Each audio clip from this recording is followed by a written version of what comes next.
Now weeds. A lot of people hate them. A lot of people love them. And you can never fall somewhere in between. You've either got some people who see weeds or want to get rid of them completely out of their garden because they want their garden to look beautiful and pristine, and only the plants that they choose go into those gardens. And then you've got another camp who say gardens should be wild to attract as much wildlife in as possible.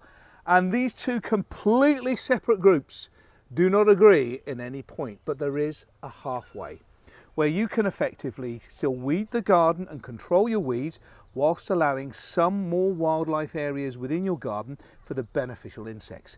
I mean, extracting dandelions very early on does have a bit of an impact on your local bees because they are producing food just right for them early on. And just over there, I've got 3 beehives. They're honeybees that I've got.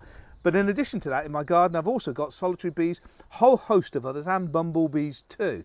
And there is that balance in between things that are flowering that produce a really good supply for bees, and to clear away plants that are unwanted in borders that may be spreading, taking valuable nutrients and moisture from plants that you've got there. So what I would say about weeding before you start is be a bit understanding, certainly earlier on in the season, of that balance in between what's available for nature and what looks good in your garden as well. Now, I do advise, if you are doing an avid weeding campaign, to also plant in some more bee-friendly plants, things like bluebells or honeysuckle, or even things like digitalis, the foxglove. It's a really good open flower, great landing for bees, so you can balance the difference between them. Now, a weed effectively is the classification of a plant in the wrong place. So we weed if plants are in our borders, in our driveways, on our patios, and also in our lawns. But by having certain areas that you've left wild, you can balance that between what's available for nature and what looks good.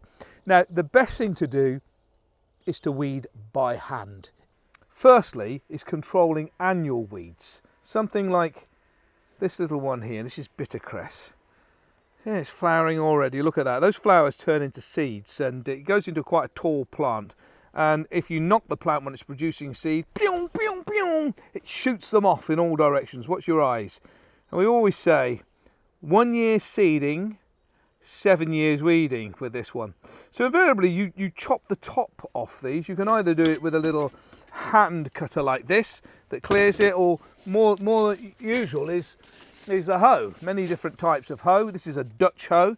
So as you're using it in the garden, it cuts there, but it also cuts backwards as well. So, and what you do is as you're going into the borders, you're effectively severing the top of the plant from the roots itself. And it's always best to do this during a dry day because it makes it easier and it's less sticky in the mud. So most annuals like that, you can just rake over the top. However, there are some very tough weeds, of course.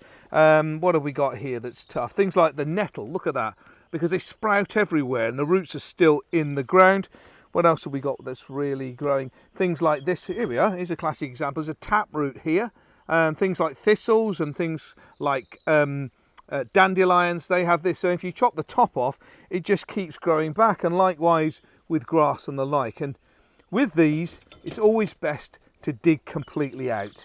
There are little widgers and tools to do this, but I usually find a general hand fork works really well. And get down into the soil and tease it up. So they always say if you're digging weeds out, do it on a wet day. And if you're using hoes to hoe over the top, you can do it on a dry day. So effectively by pulling them out, it works. And I've always felt that manually weeding is the best control.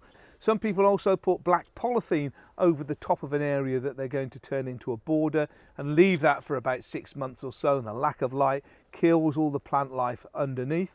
But general weeding with hand trowels and forks is great for getting as much as you can out of the soil. And if we get the weeds out, it controls them from spreading all over the place. And if they spread, it doesn't only look bad in your borders and gardens, but it also, the weeds take vital nutrients and moisture from the ground, which you really need to be going towards the ornamental plants. So weed often, take as much root off as you can, and make sure that little seeding weeds don't get the chance to seed, so they're not spreading all over the garden. And if you get that control right, it works well too. And it's a great physical activity. You're bending, you're digging, you're using your arms and your legs as you go, so it can keep you fit too.